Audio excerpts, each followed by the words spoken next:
सत श्री अकाल जी, स्वागत सारे दर्शकों का ਜਿਹੜੇ इस वेले प्रोग्राम जरिए साडे नाल जुड़े ने। अज मेरे नाल ਜਿਹੜੇ मेहमान ने वैस्टर्न ओवरसीज़ तो प्रदीप बालियान जी ने। ਪਹਿਲਾਂ भी काफ़ी बार इस मंच जरिए लगातार तुहाडे रूबरू होंदे ने, स्टूडेंट वीज़ा संबंधी जानकारी देंदे ने, उन्हां स्टूडेंट्स के सवालों का जवाब देंदे ने। ਜਿਹੜੇ सवाल साडे तक पहुँचते ने वो बच्चे ਜਿਹੜੇ विदेश जाके पढ़ना चाहुंदे ने, की उन्हां दे लई रूल्स ने, की रेगूलेशनस ने, किस तरीके नाल जाया जा सकता है, किस तरीके नाल उत्थे जाके पढ़िया जा सकता है, ये सारिया चीज़ों के उत्ते जी चर्चा की जाती है। पहला स्वागत कर लीए, अज भी जो चंद कुछ मिनट का समय चर्चा जारी रखांगे। प्रदीप जी बहुत बहुत थैंक यू। सत श्री अकाल जी। सो कैनेडा तो मैं शुरू कराँगा। अज काफ़ी बच्चे कैनेडा अपलाई कर रहे हैं, काफ़ी रश देखने को मिल रहा है। किन्ने को टाइम बचा बच्चों के कोल, जिहड़े बच्चे चाहे वो 2016 पास आउट सी, अजे भी आयल्स दी तैयारियां करी जाते सी, या किसी भी होर डॉकूमेंट्स जिहड़े घट सी, या वो बच्चे जिहड़े हुण आयल्स कर रहे हैं? देखिए, अगर हम सितंबर इनटेक की बात करें तो सितंबर इनटेक में मोस्टली ज़्यादा टाइम नहीं कह सकते। रीज़न बिहाइंड दिस, क्योंकि सितंबर इनटेक मेजर इनटेक होता है, तो इसमें मतलब सीटें बहुत जल्दी फिल होती हैं। रीज़न्स है क्योंकि अभी बच्चों के रिजल्ट्स भी आए हैं, तो बच्चों ने कंडीशनल ऑफर लेटर भी अप्लाई कर दिए हैं। उधर से प्रीवियस स्टूडेंट्स भी जो पिछले साल पास आउट है या उससे पिछले साल पास आउट हुए थे, वो भी बच्चे बैठे हैं। तो जितना जल्दी हो सकता है आप अप्लाई करिए, अभी भी टाइम है। कुछ कॉलेजों की तो सीटें फिल भी हो चुकी हैं, जितना जल्दी करोगे उतना बेटर रहेगा। मेरी आपसे रिक्वेस्ट है कि आप जल्दी से जल्दी अपना कंडीशनल ऑफर लेटर तो कम से कम अप्लाई करिए, और आइल्स अपना बुक करिए समय से पहले रहते हुए, ताकि सितंबर इनटेक आपको मिल जाए। अदरवाइज़ आप डेफर हो गए जैन इनटेक पे। और मैं एक आपसे ज़रूर सजेशन देना चाहूँगा कि जो बच्चे आइल्स कर रहे हैं तो कम से कम 2 सीटें तो कम से कम बुक करें। कई बार ऐसा होता है कि बच्चे को 6 band no less than 5.5 band की रिक्वायर है, बच्चे के 7 भी आ जाते हैं, लेकिन किसी एक मॉड्यूल में 5 रह जाते हैं। और जब दोबारा टेस्ट डेट बुक करता है तो फिर टाइम लग जाता है। तो अगर 10-15 दिन का गैप देके अगर एक डेट और बुक कर लेते हो तो ज़्यादा बेटर है, अगर आपको सितंबर इनटेक पकड़ना है। अगर जैन पे जाना है तो आप आराम से भी कर सकते हैं। जी। छोटिया चीज़ां ने जिहड़ियां बच्चे ध्यान नहीं रखते, जिवें तुसीं दस्सिया कि 2 जिहड़ियां आइल्स दीयां डेट्स बुक कर लैन, ਜਾਂ कंडीशनल ऑफर लैटर की गल कर रहे। काफ़ी बच्चे कहते हैं कि कंडीशनल ऑफर लैटर की फीस तो नहीं पेगी। कितना को खर्चा होंदा है एक कंडीशनल ऑफर लैटर एक बच्चा मंगा रहा है, या आइल्स की डेट जिहड़ियां 2 बुक कर रहे? जो देखिए, जो आइल्स की फ़ीस है वो तो आइल्स की फ़ीस है ही 11-12 हज़ार रुपये, जो IDP या ब्रिटिश काउंसिल को देनी है। अगर कंडीशनल ऑफर लेटर की बात करें तो कंडीशनल ऑफर लेटर हर एक कॉलेज की अपनी एक एप्लीकेशन फ़ीस होती है। किसी की $65 है, किसी की $100 है। 4-5 हज़ार रुपये का मामला होता है, इससे ज़्यादा बड़ा मैटर नहीं होता। और 4-5 हज़ार रुपये लगा के बच्चा कहीं ना कहीं अपना टाइम सेव कर सकता है, क्योंकि हो सकता है कि जब तक उसका रिजल्ट आए, जब तक वो डेट निकल चुकी हो, मतलब ऑफर लेटर ना आए, और जो कंडीशनल ऑफर लेटर भी मिलने के चांस थे, या अनकंडीशनल भी ना मिले, क्योंकि सीटें ऑलरेडी फिल हो जाती हैं। तो 4-5 हज़ार रुपये लगा के आप अपनी डेट अपना कंडीशनल ऑफर लेटर अप्लाई कर सकते हैं। और फायदा यही है, जहाँ 10 लाख रुपए लगा रहे हैं, 4-5 हज़ार रुपये कौन सी बड़ी बात है। तो आप कम से कम मतलब ये छोटी छोटी चीज़ें हैं कि भी आपने आइल्स में 2 डेट बुक कर लेना अगर आप कॉन्फिडेंट नहीं है। Conditional offer letter simultaneously apply करना, और साथ साथ में अपने पेरेंट्स को बोलना कि भाई वो जो 9-10 लाख रुपये लगने हैं, जिसमें ट्यूशन फीस और GIC है, वो अपना अरेंज करके रखे।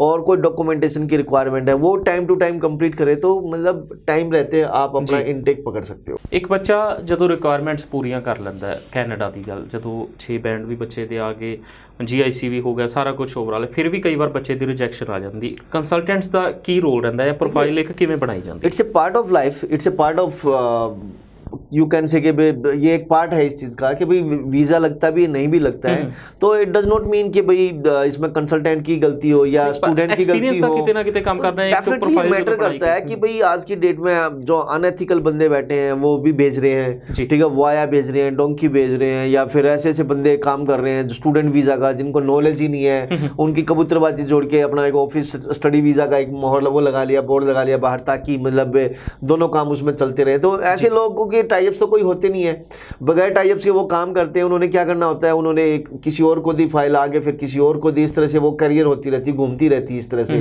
तो उसमें जितने बंदे बीच में आएंगे उतनी उनकी पतियां होंगी, उतने पैसे ज़्यादा लगेंगे। दूसरा, जब ना तो स्टूडेंट को मेन कंसल्टेंट मिल पाता है, और तो कॉलेज और कंसल्टेंट के बीच में एक स्टूडेंट ही होना चाहिए, लेकिन होता क्या कि 4-5 बंदे आ जाते हैं जिनको मतलब पता ही नहीं होता कि कहाँ क्या हाथ पैर कहाँ है इस केस के।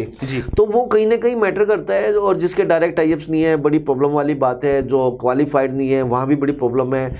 और मार्केट में मैंने तो एक चीज़ देखी है कि बहुत से कंसल्टेंट ऐसे हैं जो विदाउट आइल्स या 5 बैंड पे और इस तरह से जो प्रमोट कर रहे हैं, तो उसमें वो चांसेस कम होते हैं, बहुत कम होते हैं। मतलब आप यू कैन से कि भाई 4-5% रिजल्ट रहता है, इससे ज़्यादा रिजल्ट नहीं रहता।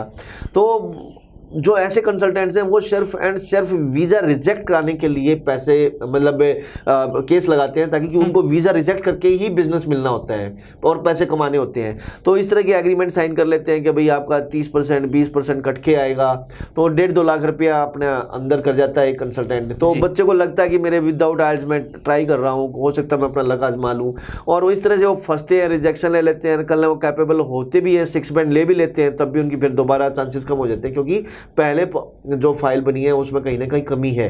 मैं कल का ही एक एग्जांपल देता हूँ। कल शाम को मुझे घर पे फोन आया, एक अंकल हैं, ASI हैं, वो अम्बाला पुलिस में हैं और रहने वाले वो नीलोखेड़ी के हैं, करनाल के पास के। तो उनके दोनों बेटे मैंने ऑस्ट्रेलिया भेजे हैं। तो वो मुझे फ़ोन करते हैं, प्रदीप जी 5 मिनट चाहिए। मैं कहा बोलिए अंकल जी क्या बात है? कि यार एक गुड़िया है, रिश्तेदार है, 5.5 बैंड है, उसका वीज़ा लगवाना है, 84% मार्क्स हैं जी। मैंने कहा कहाँ का लगवाना है जी? कनाडा का। मैंने कहा अंकल जी कोशिश करो उसको 6 बैंड दिला दो तो ज़्यादा बेटर है।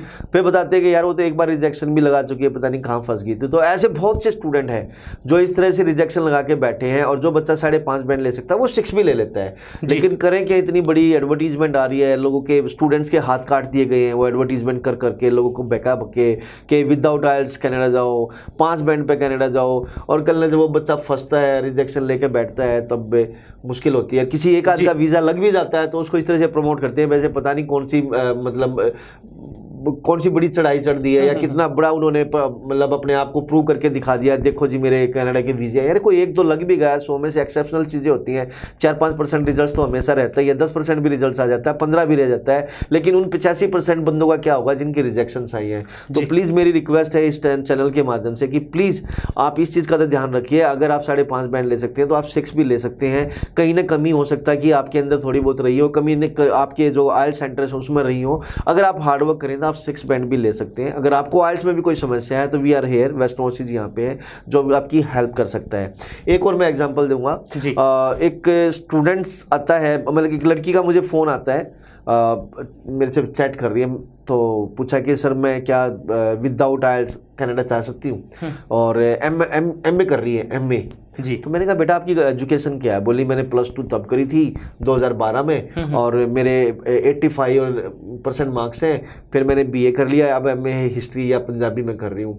मैंने कहा आप आइल्स में 6.5 बैंड लो तभी आपका वीज़ा आएगा। कि बोलती है कि बड़ी एडवर्टीजमेंट हो रही है, बड़ी मुझे डेली कॉल आ रही है लोगों की कि भाई विदाउट आइल्स हो जाएगा। मैंने कहा लगवा ले, 2-2.5 लाख रुपये तूने अगर अपने ख़राब करने हैं तो कर ले। तो ऐसे बहुत से स्टूडेंट बैठे हैं जो इस तरह से रिजेक्शन लेके बैठ जाते हैं चुपचाप। प्लीज़ मेरी रिक्वेस्ट है, जो मैं आपको सिंसियरिटी के साथ बताना चाहता हूँ वो वही है कि प्लीज़ आइल्स करो, अपना पैरामीटर फिट करो, जो रिक्वायरमेंट है वो फिल करो, वीज़ा चांसेस तभी ज़्यादा बनते हैं। अदरवाइज 5-10% तो रिजल्ट आ ही जाते हैं विदाउट आइल्स, या 5 बैंड पे या 5.5 बैंड पे। लेकिन वो 5% मत भी देखो ना, वो 90% भी देखो या 95% भी देखो जिनकी रिजेक्शन आती है। फाइलिंग की जेकर गल करिए, एक्सपीरियंस की अज गल कर रहे थे कि एक कंसलटेंट का की एक्सपीरियंस होना चाहिए, की रोल रहिंदा है ਉਹਦਾ, किन्ने को डॉकूमेंट्स लगते हैं जो एक बच्चा अंडर SPP अप्लाई कर रहा है? क्योंकि मेरे ख्याल जी आप वध इन्फॉर्मेशन भी देने या वध डॉकूमेंट लगाने वो भी कितने ना कितने रिजेक्शन का कारण बनते हैं जी। SPP में जैसे देखा जाए तो SPP में एक छोटी सी रिक्वायरमेंट है, चेकलिस्ट को फॉलो करना होता है। अगर आप एक्स्ट्रा डॉक्यूमेंट लगाओगे तो रिजेक्शन आनी ही आनी है जी। तो बस सिंपल सी बात है, 3 फॉर्म होते हैं जिसमें student visa application form, costing form,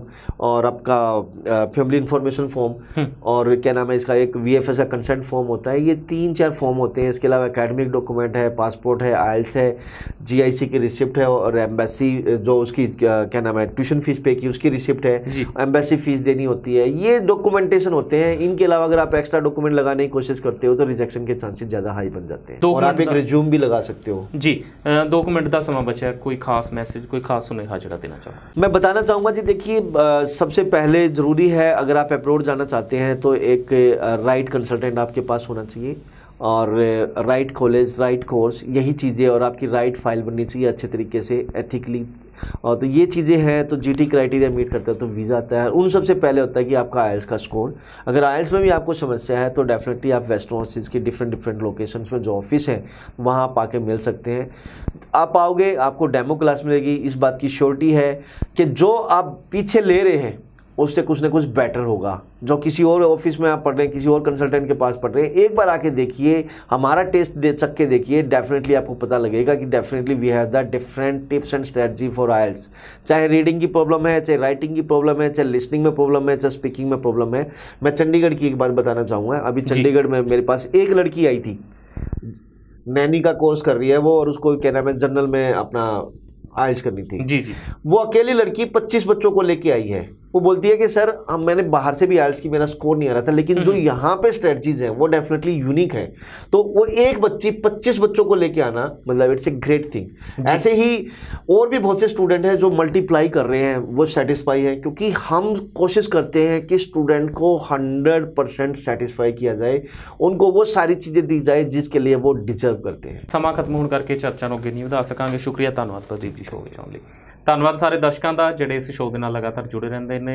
western Overseas ਦਾ ਨੰਬਰ ਵਾਰ-ਵਾਰ ਫਲੈਸ਼ ਕੀਤਾ ਜਾ ਰਿਹਾ, ਇਸ ਨੰਬਰ ਦੇ ਉੱਤੇ ਕਾਲ ਕਰ ਸਕਦੇ ਹੋ, ਪ੍ਰਦੀਪ ਜੀ ਨਾਲ ਗੱਲ ਕਰ ਸਕਦੇ ਹੋ, ਪਰਸਨਲੀ ਮਿਲ ਸਕਦੇ ਹੋ, ਅਪਾਇੰਟਮੈਂਟ ਲੈ ਕੇ ਇੱਕ ਨੇੜਲੇ ਦਫ਼ਤਰ ਦੇ ਵਿੱਚ ਜਾ ਕੇ ਤੁਸੀਂ ਜਿਹੜੇ ਆਪਣੇ ਸਵਾਲ ਸਾਂਝੇ ਕਰ ਸਕਦੇ ਹੋ, ਅਸੈਸਮੈਂਟ ਕਰਾ ਸਕਦੇ ਹੋ। ਇਹ ਸਾਰੀ ਜਾਣਕਾਰੀ ਤੁਹਾਨੂੰ ਫ੍ਰੀ ਆਫ ਕੋਸਟ ਦਿੱਤੀ ਜਾਏਗੀ। ਸ਼ੋਅ ਨੂੰ ਖਤਮ ਕਰਦੇ ਹਾਂ। ਮੈਨੂੰ ਯਾਨੀ ਆਪਣੇ ਦੋਸਤ ਕੁਲਦੀਪ ਨੂੰ ਦਿਓ ਆਗਿਆ। ਧੰਨਵਾਦ, ਸਤਿ ਸ਼੍ਰੀ ਅਕਾਲ।